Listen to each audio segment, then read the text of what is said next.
Morning, afternoon, whatever you want to call it. It's 12:30. I have blown up my face cam for a reason. Um, we're gonna have a talk today because, um, wow, that was loud enough. Um, it needs to be done for starters, and I am calm enough to deal with this because honestly, these are very sensitive issues. So, let's just get it out in the open here. This is about CPS. So we're gonna talk about CPS, um, what your rights are, you know, the best way to handle things. Now, I will do a disclaimer that, I can't guarantee that any of these things will work. All I can do is provide you information on my own experience and information as to others' experiences and the history. So, I've always been a big fan of knowledge is power. The more you know, the more you know how to react.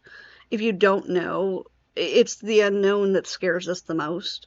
So we're very poor as humans to react to the unknown because we don't know it.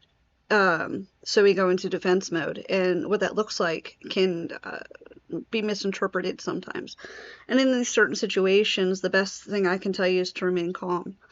Um, because at the end of the day, these are very serious situations, and they need to be dealt with.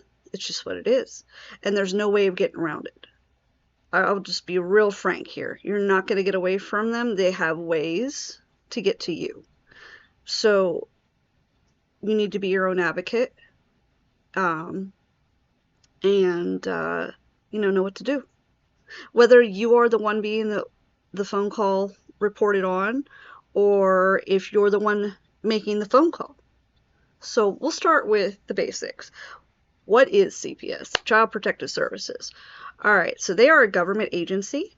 I have, like I said, I've blown up my camp. But the reason I haven't blown it up completely is because I have some things we're going to go over. So let's just start with the main one, a government website itself. So here it is. So this is actually a government website associated to my state in particular, and I'm in Pennsylvania. So Child Services actually was introduced actually in 1974. In Pennsylvania, it was established in 1975, but as you can see, this is why.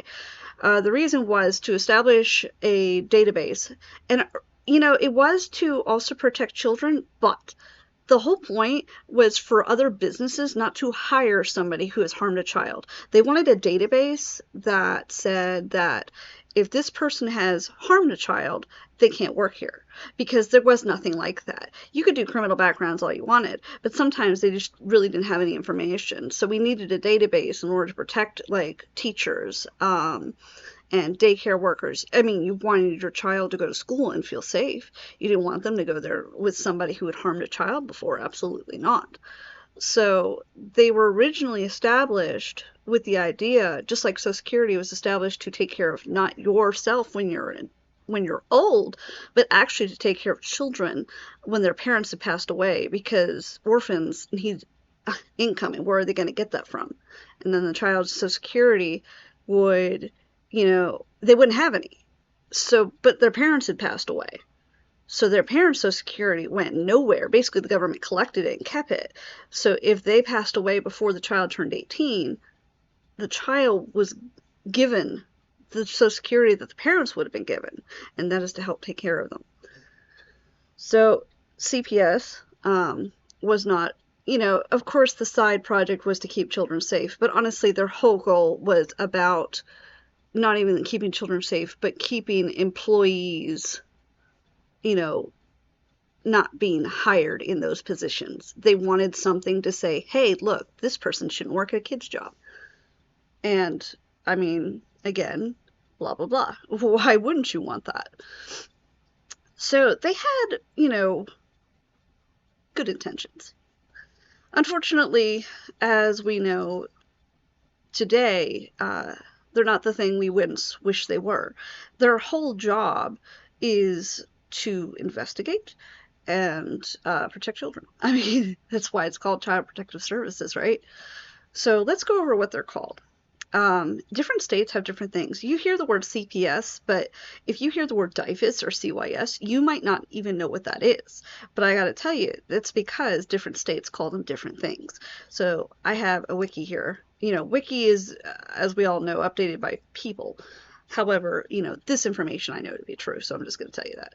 So Children, Youth, and Families, so CYF, as in Frank, and Department of Children and Families, DCF.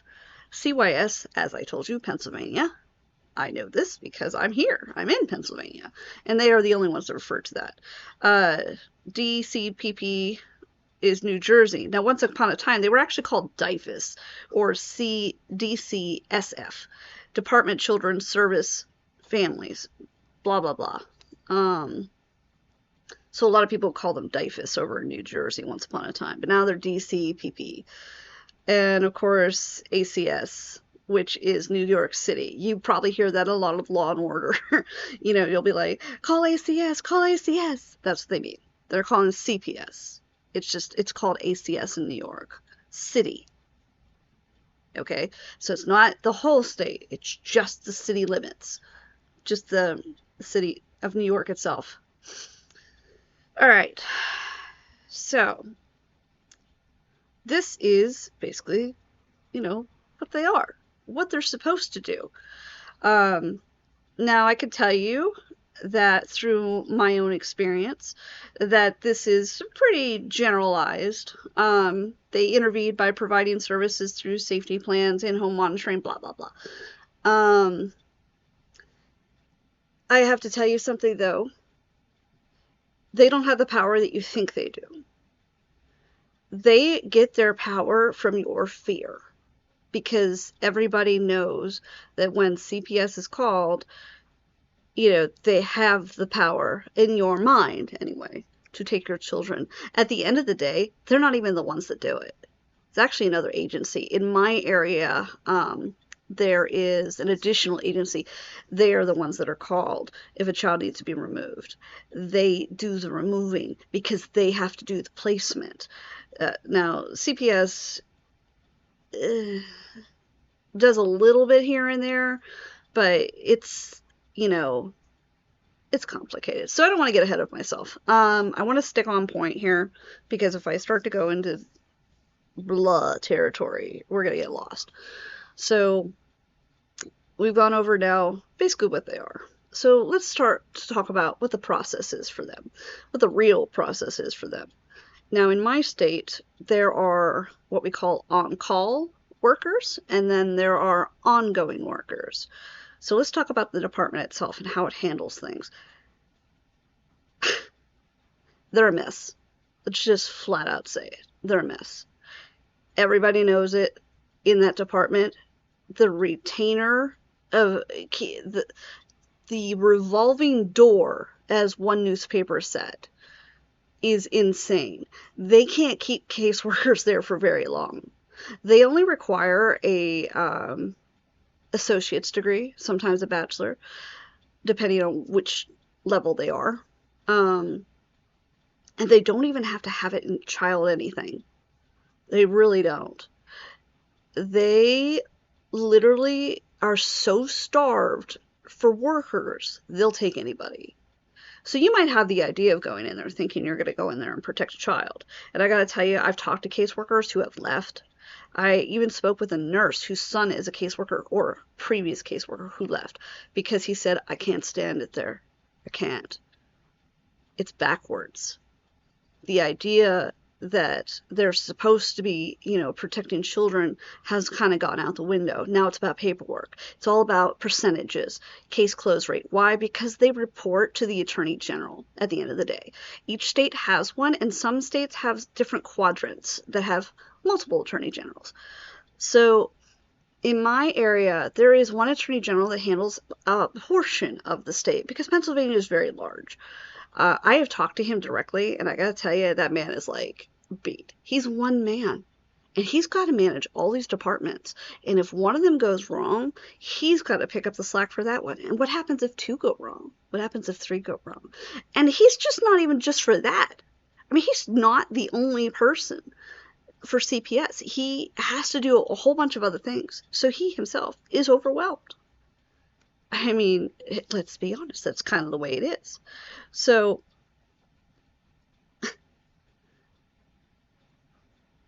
the person who what do you do in those cases? Like, if you already know the department's a mess, if you already know the department and the caseworkers are not qualified really to do their jobs, how can you trust them?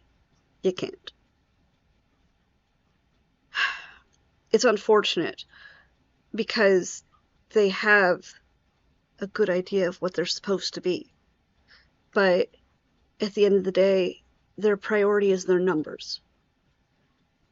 So in my state, particularly in my county, I believe it's the same in all counties because I've heard the same in several of the counties. There's a 90-day period.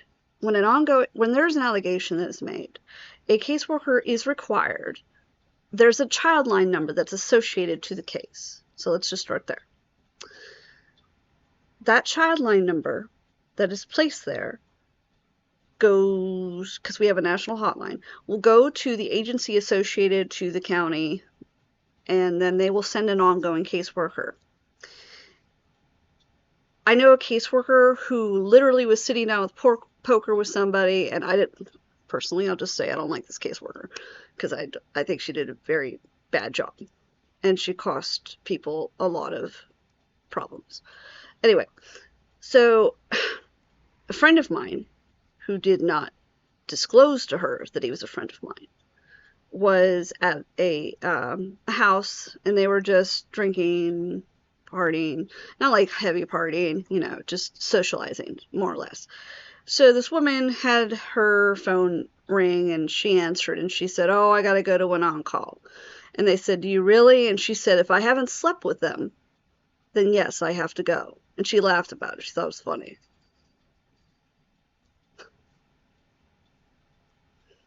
And she implied that she sleeps with a lot of people.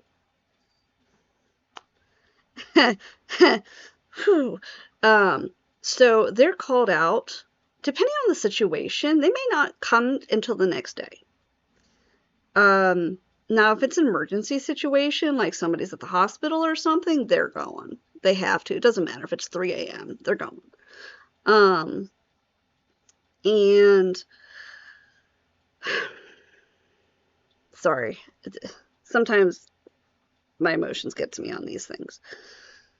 They can't hurt me anymore, but they have done their damage to my children. Particularly one who's staying in the house with me right now, who's an adult. She fears them greatly. Anytime she's ever seen them, she runs and hides like a 5-year-old. It's sad. They don't trust them. And the point is, you have to trust them. But how can you trust them if they're not doing their jobs and they're not educated properly? How can you trust them? You can't. So this is why it's important to be your own advocate. So I'm going to keep saying that multiple times, so just get used to it. Also, for those who are watching this on YouTube, just be aware I'm doing this live. Therefore, literally I can't cut in anything out, and frankly I don't want to. It's not genuine. I hate those videos. It's kind of like skim around and throw big old words out and stuff like this. This is reality. So I'm just talking from a real standpoint. So what do you do? Let's just say you're at home. Your children are home with you, and CPS gets a phone call. They don't come out that night, but they do come out the next morning. What you're going to see is, they're going to knock on the door. They're going to usually have a clipboard. They're supposed to have a badge. If you do not see a badge, don't answer or call the police, because they need to have a badge. We have seen it in the past where people have faked being CYS workers or CPS workers so they can get entrance into the home to take your children. Literally. They'll play it out. They'll pretend that they're on your side. If you do not see a badge and you do not feel comfortable that they are who they are, please call the police. Let's just say it. I don't want to see anybody open the door thinking you need to just do whatever they say. If you don't trust the worker as a worker, call the police. Do it. Don't hesitate. Shut the door. Call the police. And just explain to them, I have somebody here claiming to be a CPS worker. I don't see a badge. They're acting very suspicious to me. It's making me concerned for my safety. Say that. It's not, oh my God, they're coming into my house. Don't do that. Don't freak out. You need to be calm. Even in these very stressful situations, take a breath. Relax. Call the police. All right. So the first thing they're going to do is knock on the door. They're going to have that badge. They usually got a clipboard. Sometimes they got to partner with them because that person's new. Why? Because their retainer is terrible. Again, they're in and out. These people quit on a dime because they are literally, they're supposed to have a caseload of a recommended amount, usually like 10, maybe 15, depends. They're double that. These people barely sleep as it is. And the good caseworkers are literally mentally challenged. And I don't mean that like they got mental challenge. I mean they are challenged to the point of their own breaking point. Because there are times where children need to be removed and they can't get anybody to do it. Because the bad guys know what to say. Good people, they panic, they go into this mode of triggering, they look suspicious, and it gets them into trouble that they shouldn't even be in. And that's the hard truth about it. And that's why CPS is kind of a failure as a department and needs revamped badly. Cases slip through the cracks, children get harmed, and then children get harmed that are removed because that is very psychologically damaging. It is huge. The first and foremost thing for a CPS worker is to make sure that the children remain in the home. What they call reunification. If the child is not in the home, their goal is to get the child back in the home. Now I'll go over a little bit further into that. But they're not only are they trying to close the case, so their bosses will get off their back and they can give them another kid. But they don't want to deal with you any more than you want to deal with them. They really don't. I had somebody, personally, let's go into my little story here. I had somebody make 33 false allegations towards my family. Not even towards me, to other people, including my children. They made allegations against the children themselves. And the caseworker would knock on the door and I'd be like, what is it now? And they're like, oh, you know. And I knew they didn't want to be here. And I'd be like, let's do the tour. So let's go on to that. So let's just say you're courteous. They have showed you the badge. You feel comfortable enough to allow them in your home. Now they want to inspect your home. They want to know that your children have a bedroom, that they have clothes, and, you don't have cockroaches and rats everywhere. They also want to make sure you have food in the fridge.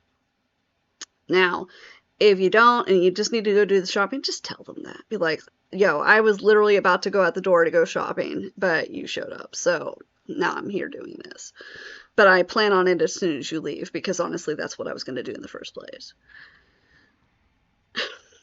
It is likely, if your children are not home, they've already talked to them. Why? Because they can gain entrance into the school at a drop of the hat. They don't need anything except that badge. They walk in the school, they show it to the office, they be like, hey, I need this student, and they'll pull that kid out. What can they tell your children? What can they question them on? So here is another thing that most people don't know. They're not allowed to directly ask your child any questions. They are only allowed to ask not pointed questions, but more open-ended questions. So let's talk about what's the difference between an open and a closed-ended question. So a closed-ended question is this screen white? Yes or no? That's a closed-ended question because there's only one answer. It's yes or no. You can sit there and try and make it bigger, but At the end of the day, it's a yes or no answer. So it's a done deal. An open-ended question is more like, hey, how are you doing today? Now they're going to tell you a story because they could be anything. So they are only allowed to ask those open-ended questions. They are not allowed to ask yes or no questions. Yes or no questions are bad on their part.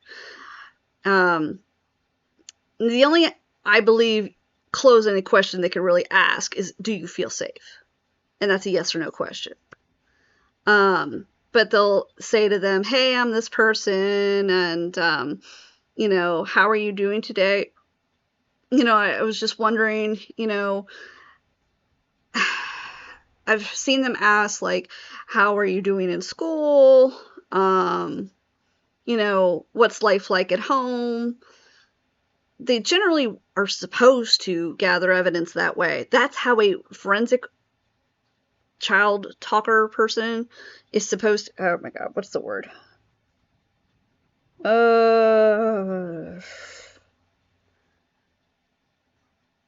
I don't want to say forensic psychologist because it's not really that. But basically they're trained in the higher level than CPS to question children. And they know how to talk to a kid where the kid feels safe enough to talk, because in their eyes, if this allegation is true, it's unlikely that the child's going to tell them. And unless the child is the one that made the allegation in the first place and it wasn't some random person on the outside. So it's more likely, so if the child themselves has made the allegation, and then the caseworker might ask them about that and say, you know, I've heard that, you know, your brother gets hurt at home. You know, did you tell your teacher that? And that's a yes or no question. So they're a little bit more pointed when the child is the one making the accusation. But there is somebody else that has to do the questioning of the child, not them. They are not the ones to do the major questioning of the child. The child is then going to be usually escorted, not by them, usually not by you, but another family member. They'll usually ask, hey, can you have your sister or your mother, the grandmother, take them to this place? I think it would be less biased that way. And they got a point.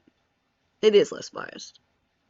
And you would feel safer with a family member than with one of them anyway, right? So anyway.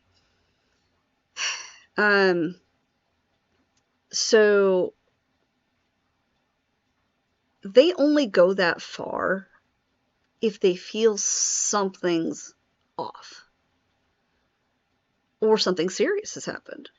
A serious allegation automatically can get you into those positions, and you have to comply. Here's what happens if you don't comply. Let's just say I don't want to answer the door. Technically, I don't have to. They need a warrant. They really do. These are the informations that can help and unfortunately also hurt you, depending on how you respond to this. They need a warrant to enter your home, the same as a police officer needs a warrant to enter your home, or they need very specific circumstances to enter the home. And if the child is in immediate danger, they're not the ones who bust down your door, the police do. So they're not allowed to bust down your door. They're not allowed to force themselves into your home.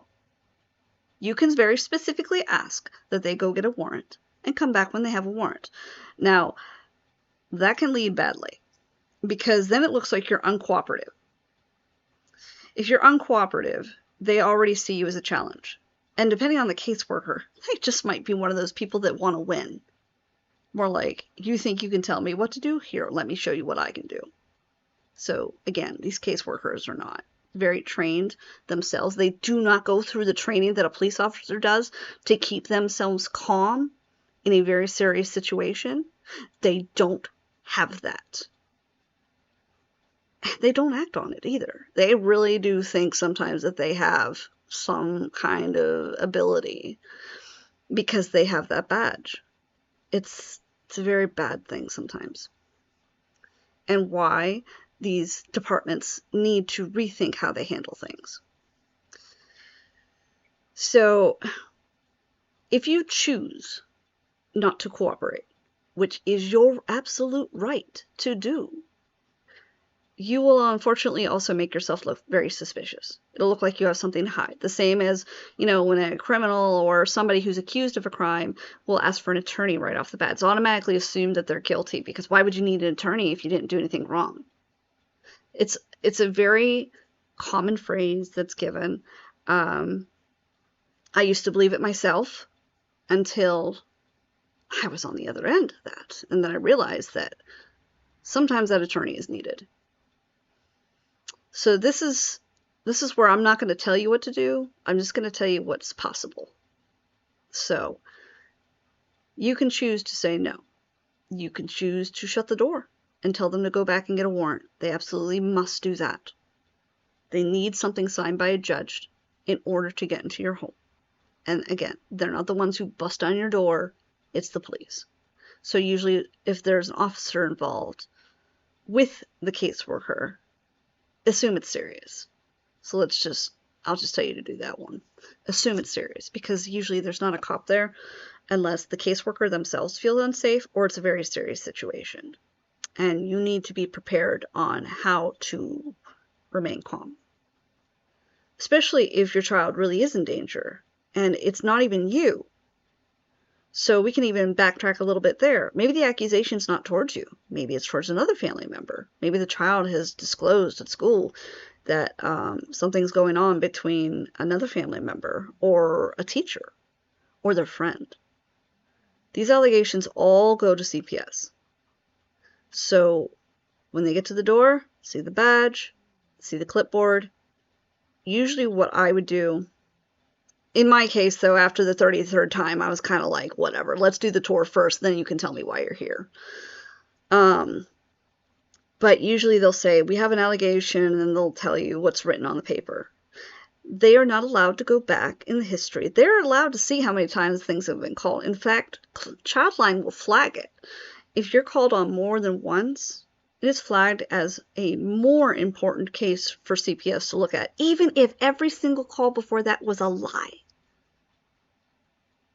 If they get multiple calls, the department's algorithm will flag it. And they'll say, basically, this house needs to be dealt with before this house. Because this house might be about, oh, their blanket's dirty. They do get those phone calls, believe it or not. So, relax again. And listen to what they have to say. Be courteous in that aspect. You can also choose to go on the porch or outside. You don't have to let them in the house. Once again, you can step outside. I have done this where I didn't feel, and I had to tell the caseworkers at the time, like, you're going to terrify them by even being here. So let us talk first about what's going on, and then I will allow you to speak with the children. And then usually that helps. At least in my case it did. Because I think they knew it was all bull. Anyway, so I would step outside and I'd shut the door. So my children remained inside. As long as the door is closed, it's the same as if your window is closed on your car. There is no warrant. They cannot search your car unless they have probable cause or the access is just available, like your windows are down. So my doors aren't open. My windows aren't open. You're not accessing my house without my permission unless you have a warrant. I could absolutely say that. That is the rule. That is the law. And they cannot trespass on that amendment. You have the right to privacy. You have the right against, unlawful search and seizures. That's an amendment right, right? So let's move past that. So now I have, at this point in this scenario, I have observed their badge. I have talked to them about why they're there, whether it be an allegation towards myself, which I've never had, or an allegation towards somebody else, or the allegation is the child themselves or another child. And they want to tour the house. Again, you give them the small tour. Now they usually want to speak with the kids. Again, if your children aren't home and they're in school, they've probably already talked to them before they got here. So now, if they're already in school, now they're going to tell you that they have gone and seen your child. And that usually the caseworkers will tell you a little bit about what the child said. Not a whole lot. Because there are times where the child truly is in danger, and divulging that information could put them in more danger. Case in point, Gabriel Fernandez. Let me sadly show you that one. So we're going to go over a CPS absolute failure. All right. So we've gone through that. Okay. This is Gabriel Fernandez. Let me move this. Yeah. Okay. This child right here. Gabriel Fernandez, California. So this is the state of California. It is a documentary actually on Netflix. I would recommend that if anybody chooses to watch it, prepare yourself. It is heartbreaking. It kills me every time. I can't. I'm getting worked up now. So, Gabriel Fernandez was 8 years old. And over a multi-period, the child was ignored. CPS would not help him, and they would disclose to the parents or the mom and the boyfriend what the child would say. So when the child came home, he was in danger, and eventually, unfortunately, he was murdered. And it's pretty horrific. Because CPS tried to claim that they had no idea, which I have seen the documentary, and I've seen further information about it, where it's just bad. It's just so bad. There wasn't an inch of skin on that child that didn't have a bruise. So in my mind, it was, how could they look at him and just walk away? Sorry.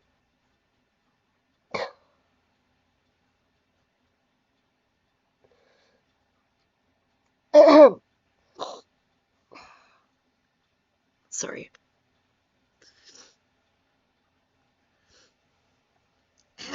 So, God, I'm gonna get a mess on this kid. Like I said, this one troubles me a lot.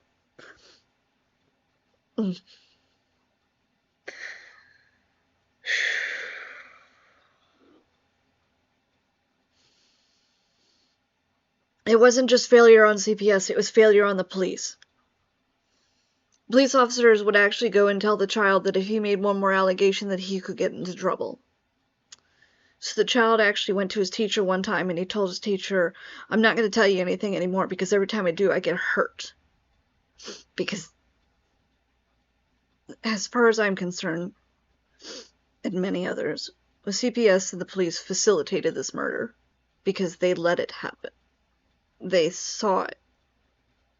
And the photos that were shown, like I said, I would not watch this unless you absolutely have to. I'm gonna move off of that. Now I have a Facebook thing here that we're gonna go over. This is a public video of a door knock where the woman did not answer the door.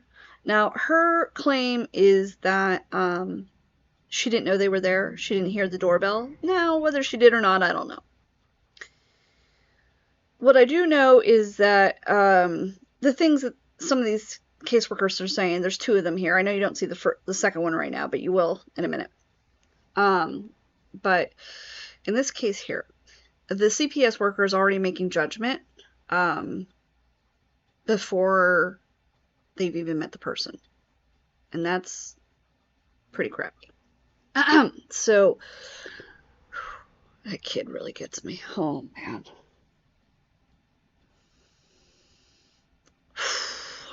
Okay.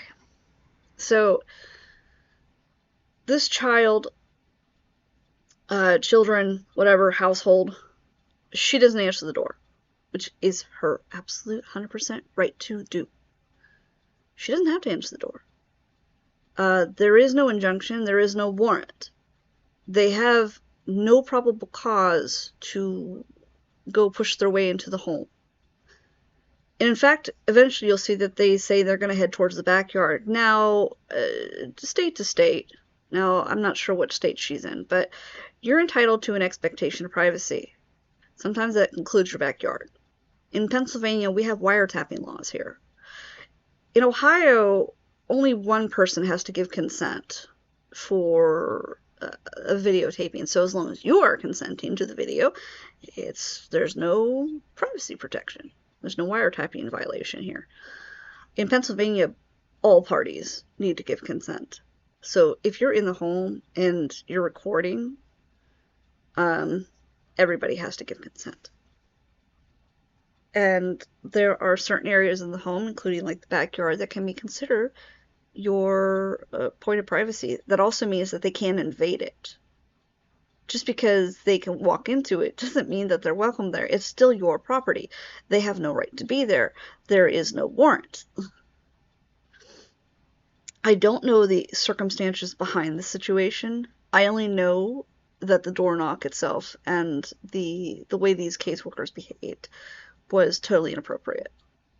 There is no right for them to pass judgment because of what they see. There's a lot of people out there that, might have some damage done to their home, whether it be from a storm, whether it be from old age, that they just need time to replace it. It doesn't make them bad. Unfortunately, a lot of CYS workers or CPS workers will remove children based on the fact that you didn't do your laundry. And that is a thing. And then I've seen also CYS and CPS workers leave children where they are because they said they have clothing, they have heat, even if it's an oil heater, and they sleep next to it on a dirt floor. They don't even need a pillow. This is where the kid sleeps. Kid's got food. Kid's got an oil tank. They got heat. And then they walk away. I know a child who I raised now, who I've talked about before, who has assaulted me through his own anger towards his own mother, who suffered long-term, 13 years. 13 years. And it wasn't like myself or his father who contacted CPS. It was hospital staff, therapists, psychiatrists, psychologists. Everybody called. The child was admitted into the psych ward, sometimes discharged that morning and back the same night. They would call CPS, and CPS would be like, he says he wants to go home. Why? Because in his mind, he was the problem. Mom had convinced him that everything that she did to him was his fault. CPS did not do anything. I know this because I raised that child. The child is in a residential treatment facility right now. He will be 18 this year. He has anger pent up in him that is unreal. He trusts nobody. Why would he? I have heard stories of other children in these facilities, one who was locked in a dog cage, and then he was abused by the foster families afterwards. Because again, CPS doesn't really vet a lot of those things. We'll get into that later. But let's stop getting off topic here. So we're going to go watch this video, which is a publicly posted video by the person who had this happen. So she wanted the world to see this, so that's why I'm playing it. So I'm just saying. So let's go ahead and play this. I'm going to remain silent on my end while you guys listen. These house. Look, it's stolen. It's been ripped off the hinges. Look, the wood's broke.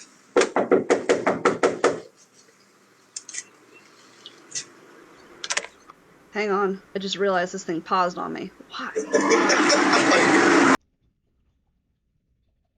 Hang on. Hang on. I might have to do this a different way. Oh, I hate when things do this. Alright. Let me see if I can do it this way.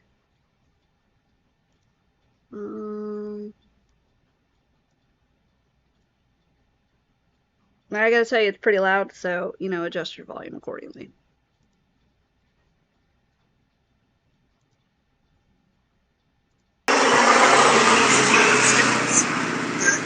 Steps. Look at the store. It's been ripped off the hinges. Look, the wood's broke.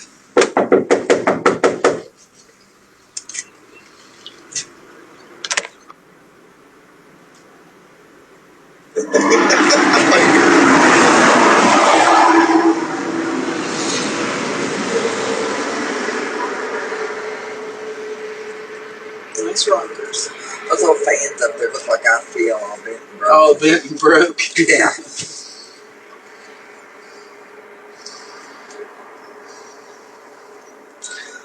Own or rent this house? I think he owned it. I think he moved out, let her have it, and moved down the road. I'm pretty sure they own it. You want to walk around in the back porch and knock? She heard that doorbell, though, I'm sure. She had to. She just isn't gonna let us in. Oh yeah, she is. The dad told me. She just will hide till she thinks we've forgotten about it.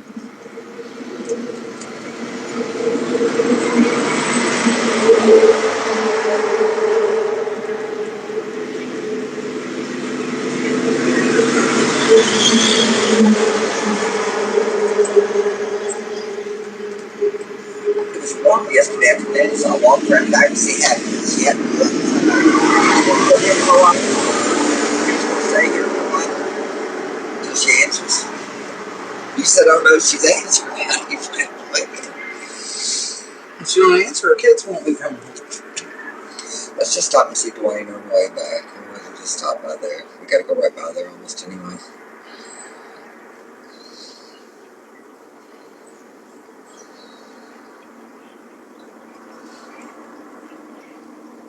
Stay a while. You said stay a while. No, she ain't. Let's walk around back. If she's coming over, maybe she'll see us and come out. There's no sense in shutting the wood. No, it's broke. The wood's broke. I mean, that's probably from the dollar.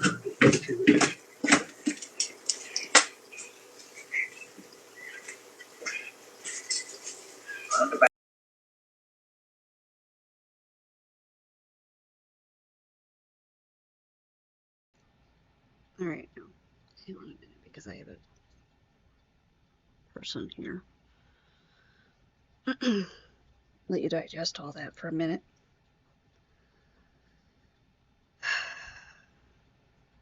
Again, this is a public video.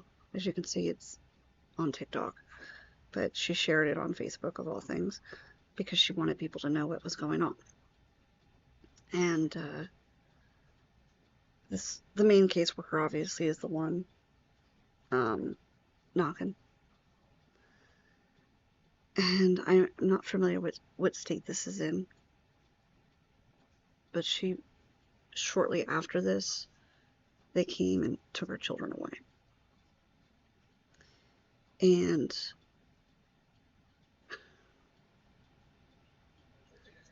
I don't know the circumstances behind it, and I'm sorry I'm whispering, but I have somebody right in the corner who I don't want to hear this because she can't deal with this. She's the one, like I said, who reacts badly to these situations because of her experience with them, unfortunately. But the point is, sorry, I cracked my knuckle. They show up, they're on their porch, they're smiling, and they're already judging based on the property. So, hang on.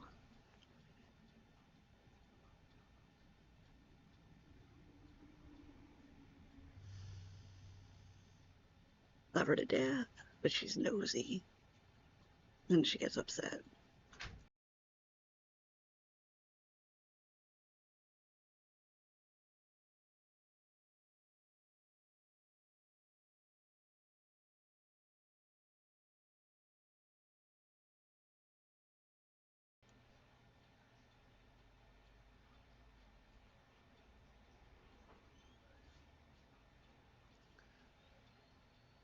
Okay. Sorry about that. Um, okay. So the way this was handled was pretty poorly. Thankfully, she has a recorder. Um, she's got a Nest. I have a Ring for me. So, as you can see, they show up and they're all smiling for the doorbell ring because anybody knows that whenever they do the doorbell thing, sometimes it takes a screenshot really fast of them. So they're trying to act friendly. Open the door, please. But then they're already passing judgment. They don't like the way the door is. They don't like the way the wood is. Um, they're already assuming that she's deliberately ignoring them. She could be in her basement. I gotta tell you, when I'm in my basement, I hear nothing. Like, sometimes I do, but it has to be, like, super quiet for me to hear anything. I might hear some banging here and there, but I'm not gonna assume it's my kids. So she could be in her basement doing laundry. You don't know what she's doing. We just know that they're automatically making the assumption that she's deliberately not answering the door. And then they're almost picking fun about it. And they're saying that if she won't, then her children will not be coming there. That is very bad behavior. They cannot do that. They cannot sit there and say that the reason why she doesn't answer the door is because her children, or the reason they're taking away her children backwards, is because she won't open the door. Because you have every right to say no. You have a right to privacy. They need a warrant. They cannot just decide we're going to take your children because you didn't answer the door. Because frankly, that's not their decision. And obviously, it's not extreme enough to have a police officer. Where's the police officer? There's no police officer. I don't see one. Do you see one? I don't see one. So there's no cop to facilitate any of this. It's literally just two caseworkers who have their bag and their clipboard and whatever, and they're automatically here. I'm going to just kind of jump it so you can pause here. They're just standing here. They're literally just standing here. And today I found it. She will just hide till blah, blah, blah. She thinks we've forgotten about it, which I have no idea what they're talking about, but they should not be discussing this out in the open either. I mean, this is really poor behavior. Anybody who's a therapist or a psychologist does not do discussions like this. And they cannot make the threat that if she doesn't answer, you said that I don't know if she's answering that, and she will answer is basically what she's saying. I mean, her kids won't be coming here. Let's just stop and see this person, whoever that person is. And we gotta go, and then they say they're gonna investigate the back. And then they're joking about it, like they're gonna stay there forever. I gotta tell you that I've had this happen, where a caseworker literally, where my stepdaughter, who's the one wandering around here, locked herself in a bathroom. And the caseworker sat there and said, I will sit out here all day until you come out and talk to me. And she said, F you. And a child has every right to say no too. Believe that or not. The child actually has more power to this than you do. The child actually can tell the caseworker, boy, get off my porch. I'm not talking to you. You can't make me. And no caseworker can. That child has a right to their own self too. And if they don't feel safe to talk, or there's nothing to talk about, they have the right to tell them to go away. And kids sometimes don't think they do because, we raise children to respect adults, right? We tell them to trust certain individuals, including police.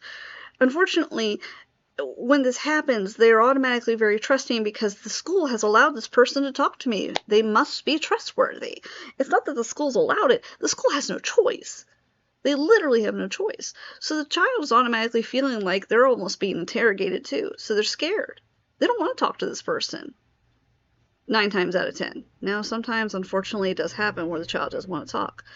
But again, even with my stepson, who is committed right now, when he talked to the caseworker, he didn't even know what to say. In fact, he blamed himself. He kept saying, well, my mom only got mad at me because I was the one out of control. He didn't want to blame his mother at all, because in his mind, he was the one at fault. And even though the staff in the hospital was saying, no, you should see the way she behaves with him, she literally screamed in the middle of the day room saying, I hate you. I never want to see you again. I'm just giving you up for adoption. You're not welcome to come back home. They're just like, well, he says that's not what happened. See, that's the weirdest thing. Like, you have hospital staff, medical professionals trained to take care of your child, and they are the ones saying, hey, something's wrong, and they disregard it. In fact, that's the only power they have, and that's the scariest part. They can choose. They have to show up, but they can choose to disregard anything you say. They can choose to disregard your children. They can choose to disregard the medical staff. They just got to write the report. They have 90 days to do this.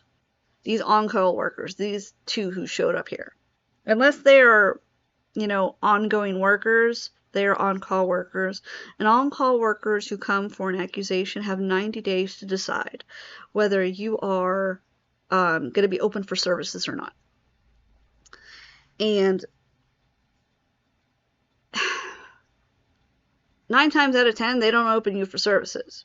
They only open services usually for people who are, quote, difficult to them. The ones who they feel are, pushing their buttons. And even other caseworkers see this and they don't like it, but there's nothing they can do about it. They can go to their superiors, because in the level of, in particular, my county, it goes, the bottom of the barrel is the ongoing caseworkers. Or not the ongoing, the on-call workers. They are the bottom of the barrel. The next step is being promoted to an ongoing caseworker. If you work for them, that's what you want. You don't want to go there in the middle of the night. You want to go when you're scheduled to go. On-call workers are like on-call nurses. They're told to come, they better show up. When they're told, doesn't matter what they're doing. They have to. It's 24/7. And I wouldn't be surprised if these two here used to be good caseworkers and just got burned out. Because there's a burnout phase for all caseworkers, and it's hit so easy. Even lawyers have it. They get so sick of it. They get so tired of seeing the bad people get away with things and the good people suffer that eventually they just don't even care anymore. They're just throwing their own opinion around because they've been there so long. They're just like, whatever, I know the game. And they know what they can get away with. It's very easy because they've already done it. It's already happened. They've gotten pushed to their point where they just didn't care anymore, and they got away with it. It's like committing a criminal act, only it's not criminal for them. They literally can do it. And once they realize they can do it, they do it all the time. They don't usually take anything personally. It's more about, you guys are irritating me. It's not about your children at the end of the day. It's about how you're irritating them, which is not supposed to be. They are supposed to be making sure your child's needs are met and that your needs are met too. If you are in a domestic violence situation where you have escaped your partner and you've gone to get help, you're a target for them. That sounds crazy. It really does, but it's true. If you have been assaulted by your spouse or a neighbor or whatever, and you've gone to a shelter to get help, you've gone to the hospital, you've taken your children, you've done the necessary things, they show up. And then they start judging you. They start acting like you're the problem because you didn't stop it before it happened, as if it's your fault. That is the worst thing anybody can do. The worst thing. Every therapist would advise against it. You are never to victim blame. That is number one. Victim blaming? No. What do? They victim blame. They do it. Because they sit there and say that if you couldn't prevent the attack from happening to you, how could you stop it from happening to your children? Therefore, you are not viable to have your children. That is an insane assumption. A lot of us would say we would die for our children. I would. There's no way. They're gonna have to go through me first. But I also, I can't predict what other people are going to do. If one day somebody decides they're going to snap out and attack me, I don't know. And then how is that my fault? How could I have stopped that person from beating me up if they're beating me up? You can't. That's unpredictability, and it's not even your fault. You didn't do anything wrong for that to happen. But here comes CYS, CPS, and they go, oh, you got hurt, you must be a danger to your children because you couldn't stop that from happening. Therefore, you can't stop this from happening. It happens all the time. It's actually very classic for them. It's almost textbook for them. If there's domestic violence and the partner who has been hurt, who has taken the children and run, goes to a shelter sometimes even the shelter calls CYS, CPS. I keep calling it CYS because honestly that's my state, so I'm used to calling them that. But many therapists won't. They won't call CPS. Why? Because they know that happens. It's unfair. It's wrong. You have done everything you can. You've not only, gone to the hospital and seek medical attention, you have removed yourself and your children for their safety into a situation that is unpredictable too. But it is for their safety. You have sacrificed for them. You have done nothing wrong. The other person who has caused the damage has done everything wrong. CPS will show up. And it is a very bad situation. So if you are, let's sidetrack here a little bit. If you are in a domestic violence situation, leave. Especially if you have children. Even if you feel like they haven't hurt you yet, but they're starting to go down that line, because trust me, it just escalates. Leave. Leave quickly. Because you do not, and this is going to sound like victim blaming, and I'm so sorry, it's terrible, and you do not deserve anything that happens to you. If you stick around and something happens, I trust you, these people will be showing up on your porch. They will come knocking at your door, and they will make accusations that you are unable to protect your children, even though you did absolutely nothing wrong. And you are the victim. This also applies to if you're a victim yourself in your childhood. This sounds really bad, but I'm going to tell you this. If you were a victim of any kind of assault, including, unfortunately, sexual assault,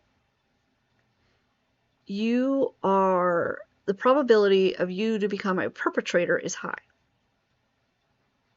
as far as psychological crap goes. Are you going to be that way? Probably not. But they will assume that you will be. It is backwards circle logic. It's the chicken and the egg thing. What comes first? As if it's already foretold. As if you are doomed to be this person because you were a victim. It is absolutely disgusting behavior. I once yelled at an attorney who tried to say that to me. Do you know that blah, blah, blah, 9 times out of 10 that the victim usually becomes a perp? And I looked at him in the face and I said, so you're saying that because my father, and honestly, this attorney used to be my parents' attorney, so I knew he knew this, which is why I got mad at him. And I said, that just because my parents used to hurt me does not mean I'm going to hurt anybody else. You cannot sit there and say that. You cannot say that. You cannot say that people who are victims will eventually do the same things to other people. Are they more likely? Yeah. Usually people who end up that way usually say, I had a bad history. It does not guarantee that you will be that way. You can break the cycle. You are in control. They cannot doom you because of your history, but they do. So just know that. Be prepared for that. Because it will happen. It's disgusting. I hate it. It drives me nuts. But they do it. They will automatically assume you are the problem. And you're not. You didn't do anything wrong. Case in point. We're going to go through another one. This is a USA Today article I saw a long time ago. That's honestly still prevalent today. And it was done in Florida, so the state of Florida, we'll just say that, where they have now admitted their mistake. However, the damage is done. Just the same as they've apologized to me, they have, done the same thing. So let's go ahead, we'll hop on here real quick. We are going to jump right on here. And I'm going to blow this up. Oh, maybe I shouldn't blow that up yet. All right. All right, hang on. Hello. All right, so blah, blah, blah, blah, blah. I can never do this right. All right, we're gonna... Okay, that's what I wanted to do. I didn't know what I was doing. See what a mess I am? Oh my goodness. I'm going to unmute that so we can already start.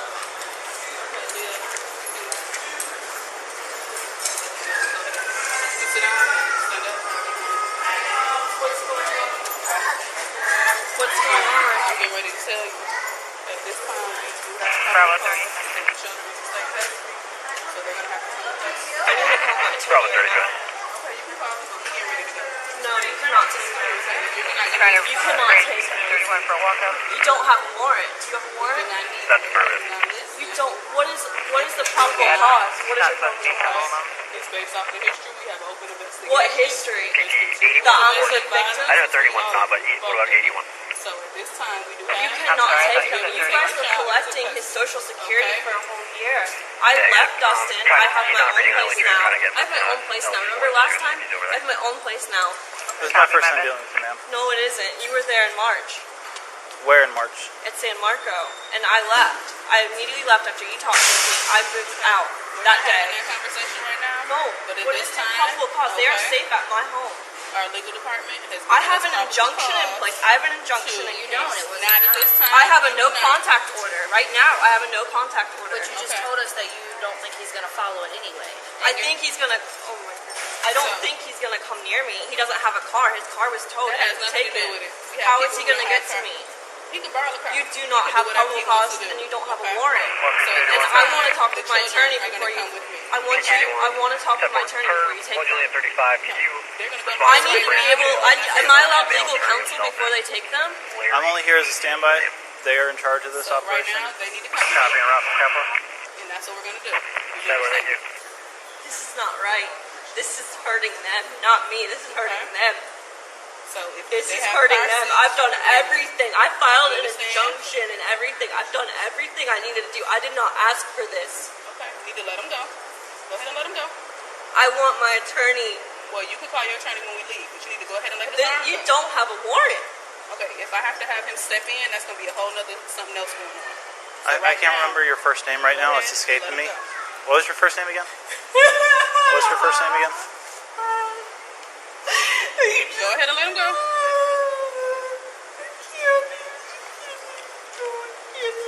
You're not going to... Okay. Please let me call my attorney first, Go please. ahead and let him go. Please let me call my attorney first. They abused them in the foster care. They abused them. Have to go with them They for now. abused Over here, them. honey. They Call your- abused. They molested. You can call your attorney right now, but they're gonna have to go with them. I love you. Where do you want him to go? You have family that they I can go want them to go to my house. I want them to go with my family. Last time you would not answer my dad's calls. You would not answer my mom's calls. My aunt, my grandmother. Give Ashley everybody's I, phone number right now. last time this happened, they took them for 3 weeks and they wouldn't answer any calls. Okay. So, Will you answer the calls? We'll answer This is not right. This is not right. Can we move out that way now? This is not right. You guys are doing something what was your illegal. first You name don't again? have a warrant. What was your first You name? don't have a warrant. Calm down. I want to talk to my attorney first. I want to talk to my attorney first. This is not. You have no warrant, and you're going to go to hell for this. Calm down. Calm You're down. going to go to hell. We're gonna have to leave here now.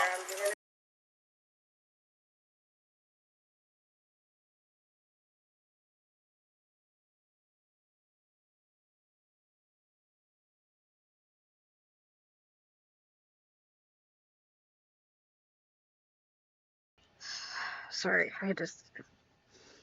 those ones are hard.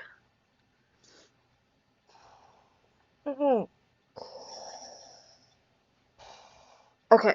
As you can see, this is USA Today. This is a public newspaper area. As they said, Florida had admitted they screwed up. I mean, they did everything wrong. Everything wrong. Everything. They had no right to take the child. There was no warrant. As she said, there was an injunction in place to protect them from the father. They took the children because the father had attacked the mother.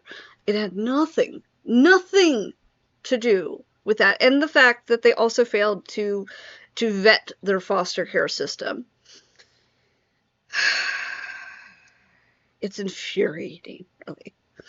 Because this is one of those situations where even if you know all your rights and you do everything correctly, they still just kind of walk in. And as they had said here in this little article, we won't belabor the point. The quality of work was poor. We did a bad job. It's an understatement.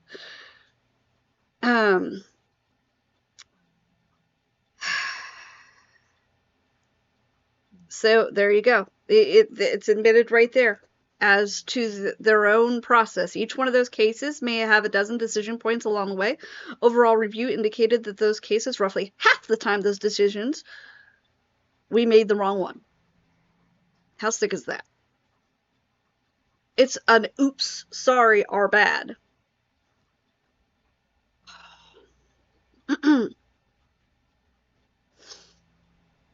This is messed up. I mean, to say the least. So they did a two-part investigation in October and December in 2014. You know, well, they rewrote the rules in 2014 to make it easier to seize children from their parents, where thousands of kids fled the foster care system. You know that whole, and I hate to bring up the abortion issue, but you know how everybody, when they say, you know, don't abort, adopt, your kids are going into the foster system.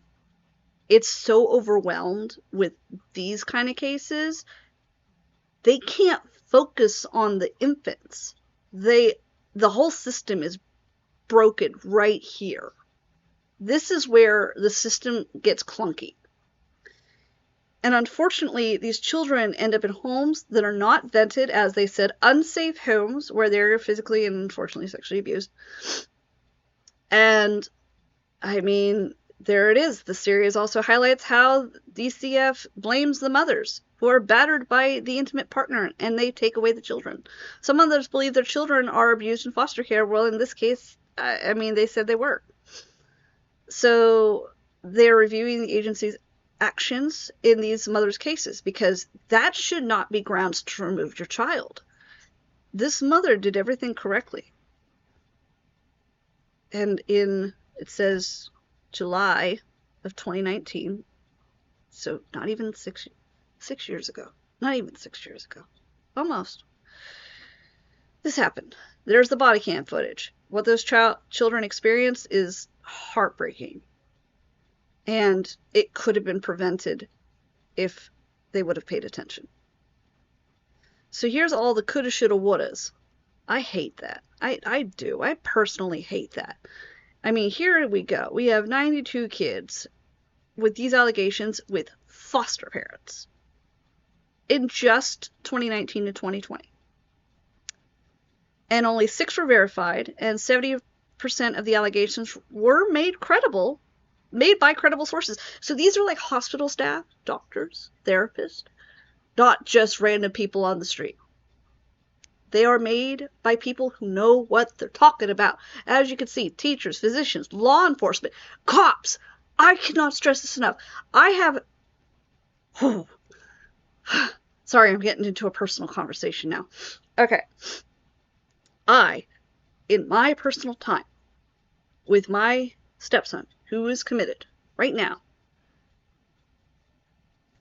when he was in the hospital, I sat there and cried to the law enforcement officer, and I sat there and just bawled. And I said, I blame CPS. There you have it. I blame them. Why? Because they did nothing about it. They had the ability to do something about it, and they didn't do anything. They walked away, they turned a blind eye, and from people who actually knew what they were talking about, too. And therefore, his history is their fault, in my book. I can't supersede his issues right now, or his actions where he has physically attacked other people, because in the end, those issues are his own. He has caused those, and he must face the consequences for them. Not saying they're excused. Absolutely not. But they could have been prevented if they would have done their damn job. And I cried to this officer. And he cried with me, and he said, and I hear this a lot from cops. He said, I have had physical evidence where I have photographed it, and they've looked the other way. He said, I have been in homes where I knew something was wrong. I've talked to probation officers who have said they usually don't call them because they know they don't do anything. Or there's no reason to call them because they feel like the parent is just having a bad day. Like there's nothing going on, and calling them just because they haven't done their laundry in a week doesn't mean that they're a bad parent. But everybody I talk to, just talk to one of them one day. Just sit down, have a conversation with an officer, and ask them, what do you think about CPS? I guarantee you they're going to have a story. And that's sad. That is sad. Medical professionals, therapists. If you have a therapist, ask them, what do you think about CPS? Because I heard that they do this stuff. What do you think about them? Do you think that they do this? I guarantee they're going to say, yeah. Guarantee it. I would throw money down on it. Not going to, but just saying. That's how sure I am. Because 20 years span of talking to them to this very day. I just had blood work last week. Just because I needed to have blood work done. I'm sitting there talking to the nurse, and I had told her that my stepson, who I brought to her to get blood work, is now in a facility. And she just said to me, my son used to work for them. He quit because he said, Mom, the system's backwards. I'm tired of this. I'm tired of it. I'm tired of seeing the children who need help not get the help. And I'm tired of the children who are perfectly fine and maybe just need a little support get victimized by the CPS department. Because I've heard a judge. I went into a court hearing. It wasn't even a criminal case. It was a civil case. Where I was defending actually one of my children's Social Security situation, just because to them in the Social Security department, mental health kind of takes a backseat to physical health, and usually they don't even approve of that. I mean, it's hard. You really got to battle for it sometimes. And I told this judge, and I cried to her too. I said, you have no idea the damage. You have no idea. And she goes, actually, I do. She goes, I used to be a domestic violence judge. I used to see CPS cases all the time. She goes, I know the damage that they do. I've seen it. And she goes, they don't understand the trauma they inflict on children when there was no trauma to begin with.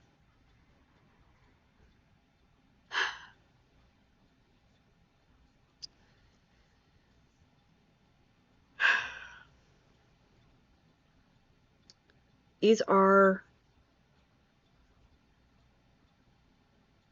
they literally boil my blood.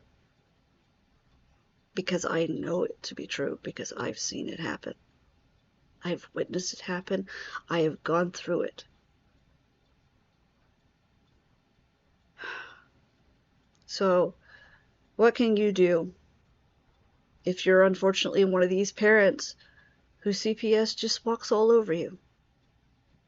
And you don't know what to do. Because they shouldn't be able to do this. They're breaking the law. And they get away with it. Because they're civil servants. And in the end, on the eyes of the law, they're no different than a firefighter who couldn't save a person from a fire. So they are protected through a judicial blanket of immunity. And they know it. So what do? How can you protect yourself? So now that we've gone over what they can do, what they have done, and, what they won't do, I'm going to tell you what you can do. Step 1. Don't believe the conspiracies. I'm going to tell you right now, there are people out there that are nuts. I'm not even going to be nice about this. They are nuts. Do not follow them. They believe that CPS will willingly hand off children to the cartel. Okay? Although I'm sure there has been a case where a caseworker has done those things terribly, it's not a government setup. It's not like it's a thing that's actually in their policy. It is illegal. It's bad. It's completely wrong, and it is not their policy. They are not taking your children to profit off of them. There is no financial gain for them. It's more of a mental gain for them, of the power. The whole sociopath type attitude, actually. Where it's, look at me, I can do one over on you. No. So, step 1, don't believe the crazies. It'll make you look crazier. Let's just put that way. If you have to go to court and you walk into there and say, Judge, they're taking my child so that way they can profit. I know they sold them to such and such for blah, blah, blah. They're doing this because every child they get a stipend for amounts. No, they don't. If that's actually happening in certain departments, then it's not happening everywhere. It is sad if it happens in a department. I wouldn't bet that it isn't in one of them. Maybe the administrator's paying them off to say, take the kids away because we just don't want to deal with it. Maybe we want to have a better paper route. Because at the end of the day, they're still reporting to the Attorney General, and they need to have their paperwork completed. So, maybe they are. But it is not a policy.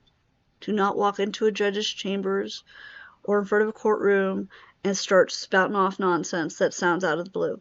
Even if you might believe a little bit of it, keep your mouth shut. Because that judge, here's what the judge wants. This is how you protect yourself. If you actually get to the point where you're in front of a judge, the judge wants to know that the kid is safe with you.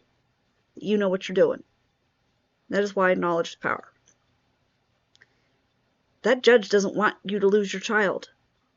They don't want to do that. Most judges are aware that CPS is garbage. As I said, a judge I know, who I've talked to, has said so. They know they're garbage. They hate them. They think every child, they're actually more suspicious of CPS than they are of you. So, just think, okay? So relax. Your attorney might be one of okay, so if it gets to a court point, there are 3 attorneys appointed. One for CPS, one for you, and usually, just like criminal court decides if you get a caseworker or a lawyer, you also get one for CPS cases too. It's usually automatically appointed, but it's usually one of the defenders, unless you pay for your own, which is a lot of people can't do, which is what it is. So there's one more attorney. It's called a guardian ad litem. Guardian ad litem is an attorney that's appointed to your child. That person is supposed to do what's in the best interest of the child, not CPS, not you, your kid. So, that person is the person you want to make friends with. Because, frankly, they're the ones who have to make the decision if the child, they make the recommendation if the child can go back to the home, if there's a removal involved. In this case with this woman where her children are removed, I mean, obviously it got proven that she didn't do anything wrong, and this was completely illegal what happened. It was terrible. Just sickening. So, what do you do? Okay, so the first thing that's going to happen, let's just say your case goes from on call, those 90 days, and they decide you're going to be an ongoing. So this is not, obviously, this is about, it's pretty thick. These are family plans. They are called a individual family plan. Looks like an IEP. So if anybody has seen an IEP before, or an individualized education plan, which has to do with your child's, needs being met at school, it's about as thick. It starts off with the basics. At the very end, there's a signature page. You are allowed to decide what is in that paperwork and what is not. You can choose to say to them if you don't like something the way it's written. I have done that. I have said to them, I don't like the way that's written, because that implies that this means this, and that's not true, and I don't want it in there. And they said, okay, we'll change it. Now I'll tell you what they did afterwards. Then I got a call from the caseworker who went to her supervisor and told her that I wanted this change. And after I'd already signed it with the change made, this supervisor, who I also had an issue with in the past, who was promoted to supervisor, said that she was going to change it to what she wanted it to say and keep the signature page. Is that allowed? No! That is not allowed. They can't do that, because that's an illegal document at that point. You did not sign off on those changes. You signed off on these changes. They cannot just take the signature page, like literally just out of this packet. It's literally like one staple.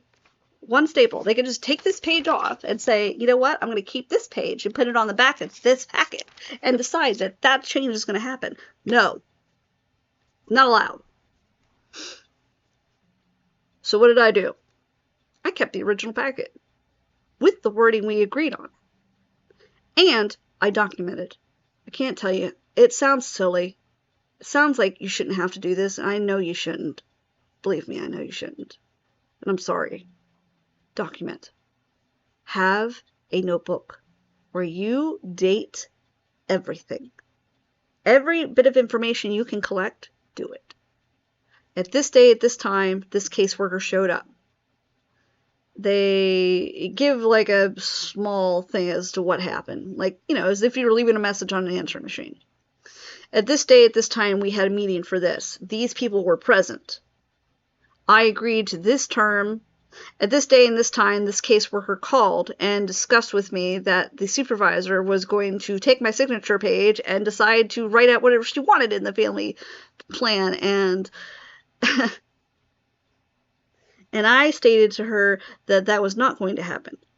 I then also even went above her head, and I called them and I said, listen, I have an issue with this supervisor. She and I have had words before because I didn't like the way she approached situations where she could have intervened and didn't, and chose not to. There was literally a court case where the woman who had assaulted my stepdaughter stood up in court in front of a judge, in front of me, because I was filing for a protection order for her. She literally stood up and said, because my stepdaughter said that this woman held her down and instructed her brothers to kick, quote, the shit out of her. That's exactly what she said. She was crying. She was 12 years old. She didn't make this up. This woman was not her mother. This was a grandmother that said this. She stood up and said, and you know why I did that? Because you deserved it. In what universe is that allowed? And honestly, that's exactly what I said to this caseworker, because I kid you not, she sat there and said to me, I said, did you know what she just said in court? Because she was literally waiting outside the door. And I was like, do you know what she just said? Do you know what she just said? And she goes, oh, I know about that story. There's a reason for it. I said, in what universe is it all right to do that to a child? She's like, granted, it was a little serious. This is exactly what the caseworker said, who was promoted to supervisor. This is honestly why I also have an issue with the department. I have heard stories. I know they're true because I've seen it. It's a sad fact. I couldn't believe they would just walk away from that. Just, it's insane. How can you walk away from that? How can you sit there and say that that's okay? It's not okay. It's never okay. There is no reason for that. You can't do that to a child. I don't care what they think. Oh. I'll get too emotional again because that one irritates me. No, I couldn't believe she made supervisor. I was like, I cannot believe. Why? Because she got her paperwork done on time? She literally, I was at my rope's end with my stepdaughter because I didn't know how to help her. I didn't know what to do. I was really hoping that CYS would have the answers. They didn't even know how the process works for most of these medical things. There used to be a process in between. If a psychiatrist makes a recommendation to have a child committed to a treatment facility, you have to go through a formal discussion with the insurance agency as to see if there have been any other options that have been considered. The CYS worker had sat there and said, well, why can't you just do it? And I'm like, because you have... What do you mean, why can't you just do it? Because that's not how the process works. She had no idea how the process worked. This is how untrained they are. They don't know the medical procedures. They do not know how therapists, medical training goes, or the mental health situation, or how the insurance processes information. They have no clue. They have zero. None. Zero. Zip. Nada. Eventually, this caseworker started asking me, what's the difference between an MST and family-based services? And I looked at her like she was crazy, because I was like, you're a caseworker. Why don't you know this? She's like, well, what are they? She didn't even know what they were. I had to explain to her that MST is a multi-systemic therapist who deals with the child at hand, especially it is honestly on the brink of juvenile probation. The child is completely out of control at that point. So this MST will work with the parents, but primarily the issue is with the child. And to help them realize that their behavior is inappropriate and how to help them better. And how to help them realize, what better approaches they could do. Whereas Family Base is a service that is provided to the entire family. Duh, that's in the name. It literally will have a session for you, the family member, or, both spouses, or, whoever the primary caregivers are. They will have a session with the child, and then they will have a family counseling session. Usually, so you have about 3 a week, minimum. I've never seen it done any less than that. But she was like, oh, okay. She didn't know. She's a caseworker. She's supposed to know. So let's get back to what you can do for you. Know what these things are. Know who can go to bat for you. Who can support you. So let's start with the medical professionals. If you don't have a therapist, get one. I know it sounds bad. It makes you look like you're crazy. You're not crazy. I'm telling you, you're probably going to need one, though, just to get you through this. Because these people will make you feel like you're crazy. They will make you doubt yourself. They gaslight the crap out of you. They do. Because they know it bothers you. They know that they're a threat. They know it. So they use it. So, sign up for a therapist. And if they ask you why you need to sign up for a therapist, tell them, I'm struggling right now, we're going through an issue, I just need help, on how to deal with it. That therapist is the best thing you'll ever have. Why? Because, and let me just say, if you get a bad therapist, just ask the agency for a new one. If it's a private office and that's the only therapist there is, go find another one. Find one that fits you. Anyway, so let's get back to it. So this therapist has the authority to contact CPS with your permission, so you have to sign off a waiver. And because I'm going to tell you right now what CPS is going to do. They're going to tell you that you need a therapist. I had one literally look me in the face and tell me, you need help, you need psychology. And I was like, I already have one. And then she wanted her name, so I gave it to her. And she goes, what is that? And I said, it's this. It was EMDR therapy I was going through. And she's like, well, I don't know what that is. And I was like, that's why you shouldn't be a worker. It's like, of all the things she doesn't know. DBT and EMDR therapy are trauma-based therapies. They are supposed to be dealing with children who are in a trauma situation. They should know what these therapies are. Absolutely. Hands down, they should know. If they don't know, they shouldn't be in that department. And frankly, they should be fired. Because if they're not educated enough to know what those are, they can't help you. They can't help your child. They're literally like clueless. They're just telling you that their boss is going to tell you to go to this department for therapy, that they want a psychological evaluation, that they want you to do parenting classes. This is usually typical. They always want parenting classes. They may ask you to submit to a drug test. And they will also sometimes recommend anger management, or when I had custody, sorry, I have a spam call. Or if you have custody of a child that is not your own, such as me having custody of my stepchildren, at the time their mother was still living, they wanted me to have therapy with the children with their mother, and even my own therapist and their therapist said absolutely fucking not. Because that woman wouldn't change. And we'd actually tried to have group therapy with her, and she just wouldn't show up. We gave her ample opportunity to make decisions. She wouldn't do it. She would blatantly say that the children were causing her problems. So, I had to deal with that. At the end of the day, these children feel like their mother never loved them. And she made it known to the end that she didn't. She would blatantly say it. She even told the youngest one, who's in the facility right now, right before she died, that her breast cancer was his fault. That the reason she was going to die was his fault. And she gave different reasons for this. She would say, mainly the one she would go at is, you're so bad, I can't go to chemo. And because I can't go to chemo, it spread, and therefore it's your fault that I already got stage 4. He was 12 years old at the time. You could imagine him being 17 right now, and that doesn't ring very well in his brain.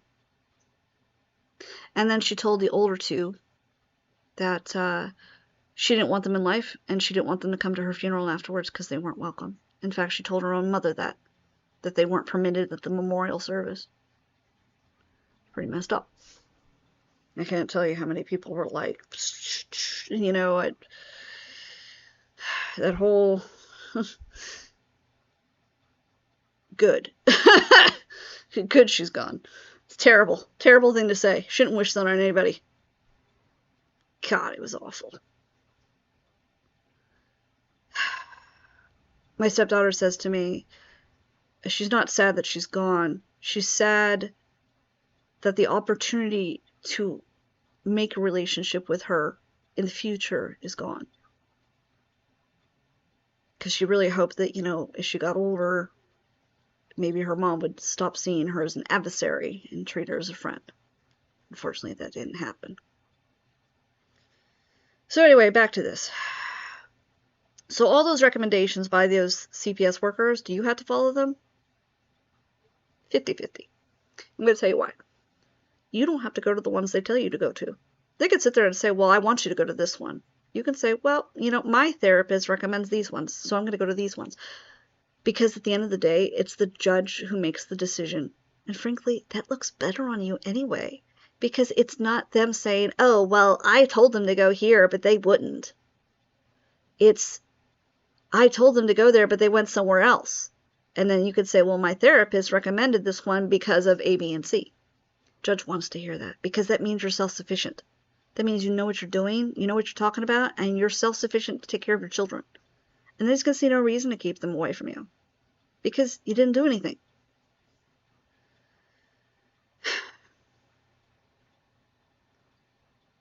It is hard to remain calm. Even listening to this, you saw me break down. Because it boggles the mind. This isn't supposed to happen. This isn't the way it's supposed to be. It doesn't make sense. They are supposed to be there to protect children. That's their job. Originally, the department had a different idea, but at the end of the day, that's what everybody believes they're there for. When you hear a CPS has been called on somebody, sometimes you automatically assume that somebody deserved it. Oh, what'd they do? Sometimes the kid is just mad and they're making it up. I'm not saying that even in my case because, frankly, the only allegations that got made up, that child is now an adult, and he has said he was forced to make those allegations by the grandmother, who was actually abusing them, who calls me almost weekly now telling me what else she's done. He's going to be 21 next month. He's still not self-sufficient. He won't say the word he's got no trust or he's afraid because that makes him weak in his mind. But that's what it is. He's scared to make a decision because he's never really been able to. His mom and that grandmother told them what to do, told them they were useless. Mental abuse is the absolute worst. Neglect, emotional, is the worst. I used to hear it all the time, even when I was younger. Although it wasn't really thought of as a big thing, everybody kind of just made it seem like the biggest thing you could do to a child was the physical stuff. And one day I actually had a teacher say to me, it's one thing for your parent to hit you. It's another for your parent to say they're disappointed in you. That one stays longer. Because then you actually feel that inside. It's true. It is really true. That is the most devastating thing you can hear. It hurts because you feel like you failed. And it drags out for so long. I mean, at least wounds heal, but that one, These kids heard it every day. For between 12, 13 years, and then the one 18. Because he didn't get out of there until he was 18. Because even though I had two, the last one wouldn't talk about his abuse because he was too afraid. He kept saying that if he said anything, she would always say that he could go to jail or that nobody wanted him anyway. All that psychological stuff. Narcissists know how to do it. They really do. So, bullet points here. Let's get off of this page because this is driving me nuts. Going back to this, that irritates me seeing those kind of things. So bullet points. Point and take.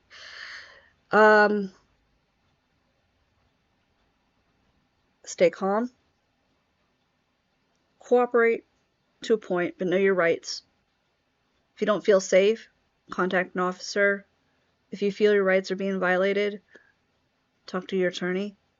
Absolutely. And be realistic.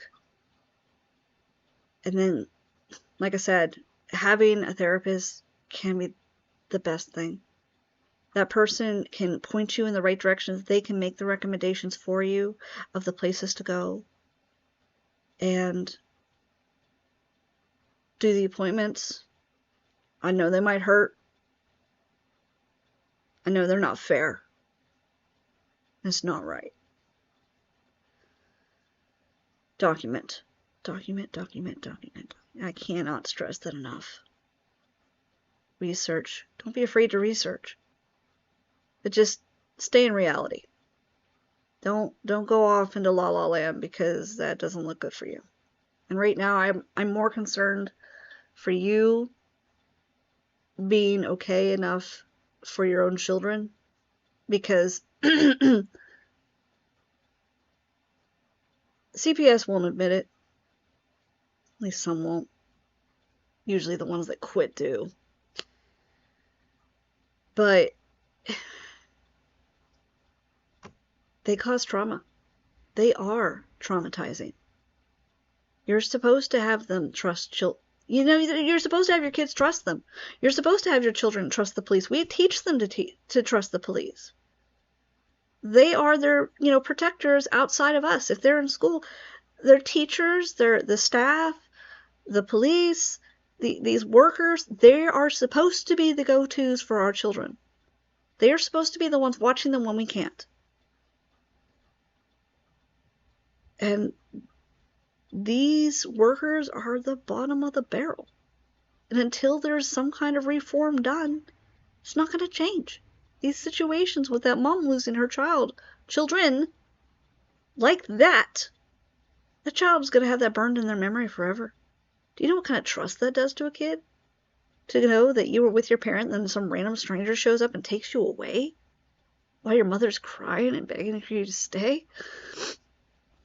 Sorry, I'm going to get messed up again. It's bad. That takes away their safety.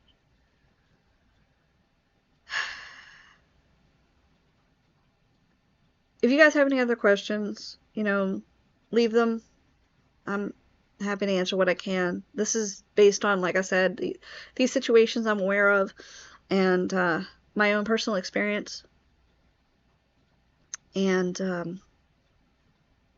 like I said, if you don't believe me, that's fine. I'm just one person.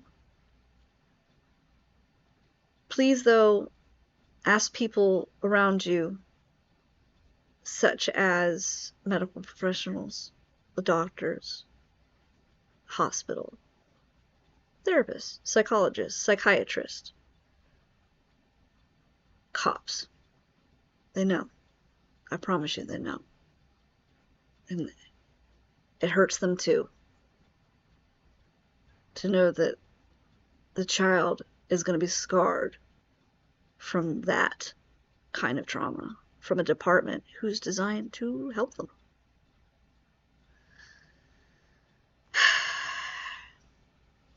I thank you for taking the time to watch, and I'll try and do these once in a while. I've already gone over my biology and my history with CPTSD, which means complex post-traumatic stress disorder, which means it's not one event, it's multiple. We talk about the one car accident that can stress you out, but unfortunately, event after event after event after event after event changes your mindset. EMDR was the best thing. And I recommend it even for people who have gone through CPS usage. Take it, please. Please, talk to somebody. What happens to you, if you didn't do anything, you don't deserve it. If you've done everything to protect your children, you shouldn't feel like they're making you feel.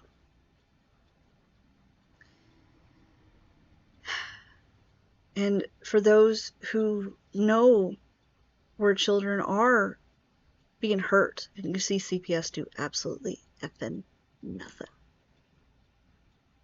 please also get somebody to talk to. It killed me inside. It did. For years. It eats you. It eats at you. Because you know, and no one's listening. It hurts.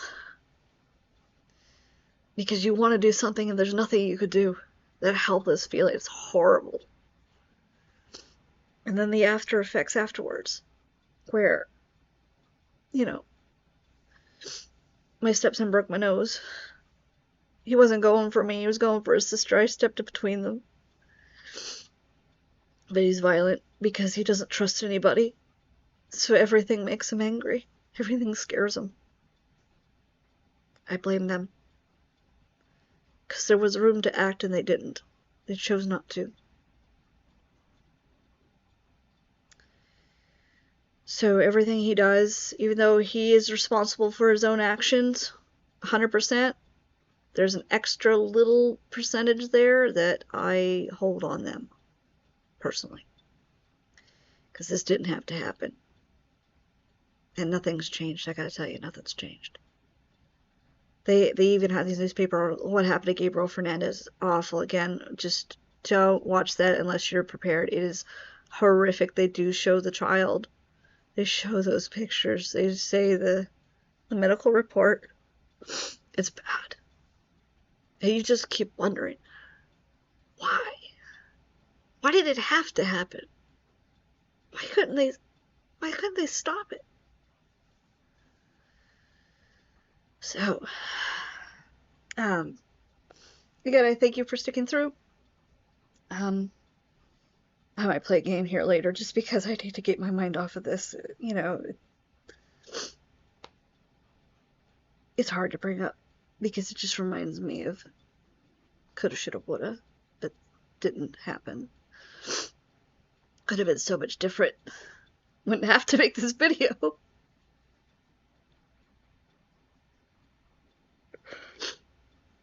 I'd give anything to go back. Oh my god. I'm sorry. So I'm gonna end it before I completely break down. Oh my god.